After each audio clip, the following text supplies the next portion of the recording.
আমরা এমন এক করুণ দৃশ্য দেখেছি, যখন পুলিশের গাড়ি করে রইসউদ্দিনকে নিয়ে যাওয়া হচ্ছিল, তখন রইসউদ্দিন পিপাসার্ত অবস্থায় ছটফট করছিল একটু পানির জন্য। আমরা দেখতে পেলাম ওই রইসউদ্দিনের মুখের সামনে পানির বোতল দেওয়ার পরও বারবার টেনে নেওয়া হচ্ছে। এই করুণ দৃশ্য বাংলার ইতিহাসে আর কেউ দেখেছে বলে আমি মনে করি না। প্রিয় বন্ধুরা আমার, সেই কারবালার ময়দানে এই ইয়াজিদ বাহিনীরা ইমাম আকবর, ইমাম হুসাইন আলাইহিস সালাম সহ তার পরিবারকে পানি রুদ্ধ করে, পানি বন্ধ করে পিপাসার্ত অবস্থায় রেখেছে।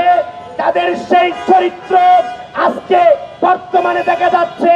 যারা ধর্মের নামে অধর্ম, উগ্রবাদ, জঙ্গিবাদ কায়েম করে, তারাই মূলত এই জিতবাদী চরিত্র লালন করে। উপস্থিত ভাইরা, একজন শত্রু হলেও তার মুখ থেকে পানি কেড়ে নেওয়া যায় না। আমাদের নবী রহমাতুল লিল আলামিন নবী যখন আবু জেহেল কট্টর কাফের, কট্টর শত্রু, সেই আবু জেহেল যখন আমাদের নবীর দরবারে আসছেন, তখন আমাদের নবী দাঁড়িয়ে আবু জেহেলকে সম্মান করে নিজের চাদর মুবারক আবু জেহেলের জন্য বিছিয়ে দিয়ে প্রমাণ করেছেন যে মানবতার জন্য আমাদের প্রিয় নবীর শুভাগমন, রহমতের জন্য শুভাগমন। চরম শত্রুকে সম্মান দেখিয়ে শিক্ষা দিয়েছেন, যদি মুসলিম দাবি করে থাকো, যদি মানুষ দাবি করে থাকো, তাহলে তোমার মধ্যে মানবতাবোধ থাকতে হবে। বন্ধুরা আমার, এখানে তো সেই চরম শত্রু আবু জেহেল বসা ছিল না। একজন মানুষ, সাদাসিধে মানুষ, একজন ইমাম, একজন খতিব, তিনি যদি দোষ করেও থাকতেন, পরবর্তী আইন অনুযায়ী বিচার হতো। এটাই নিয়ম। আইনকে হাতে তুলে নিয়ে পুলিশের কাস্টডিতে থাকা অবস্থায়, এভাবে পানিহীন অবস্থায়, পিপাসার্ত অবস্থায় জুলুম নির্যাতন করে হত্যা করা হয়েছে। আর আমরা কি বসে বসে তামাশা দেখবো?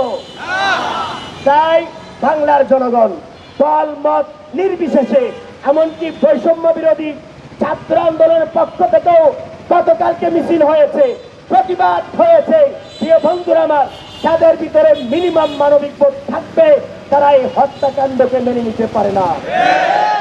আমরা দেখেছি যখন সেই বৈষম্য বিরোধী ছাত্র আন্দোলনের বা এনসিপির কোন নেতার উপর হামলা হয়, তখন প্রশাসন তাদের বিচার মুহূর্তের মধ্যে করে, আর সাধারণ জনগণের উপরে হামলা করে প্রশাসন তার বিচার করে না। আমরা বলতে চাই প্রশাসনের প্রতি দাবিদার, যে আপনারা নিরপেক্ষ অবস্থান ঠিক করুন, যে আপনাদের দৃষ্টিতে সকল জনগণ মানুষ হিসেবে সবাই সমান। প্রিয় বন্ধুরা আমার, সেই রইসউদ্দিন হত্যার প্রতিবাদে ছাত্র ফ্রন্ট, সেনা ফ্রন্ট তারা প্রতিবাদ করছিল, এবং বিভিন্ন দরবার, বিভিন্ন তরিকার সুন্নি মানা ভাইয়েরা প্রতিবাদ করছিল। আজকে প্রতিবাদ হয়েছে, প্রতিনিয়ত প্রতিবাদ হচ্ছে। আমরা দেখেছি গত 2 দিন আগে চট্টগ্রাম মুরাদপুরস্থ প্রতিবাদ সমাবেশের মধ্যে, শান্তিপূর্ণ প্রতিবাদ সমাবেশে এই মৌদুদিবাদী জামাত শিবির কর্তৃক হামলা করা হয়েছে। হ্যাঁ, যদি আপনারা দায়ভার না নেন তাহলে প্রমাণ করুন, তাহলে বলুন যে সেই ব্যক্তিটা আপনাদের কর্মী নয়, কিন্তু প্রমাণিত হয়েছে সেই ব্যক্তি আপনাদের কর্মী। তাহলে আপনাদের কর্মীরা এভাবে মাঠে ময়দানে স্বৈরাচারিতা কায়েম করবে, আর বাংলার জনগণ কি বসে থাকবে? প্রিয় বন্ধুরা আমার, সাবধান।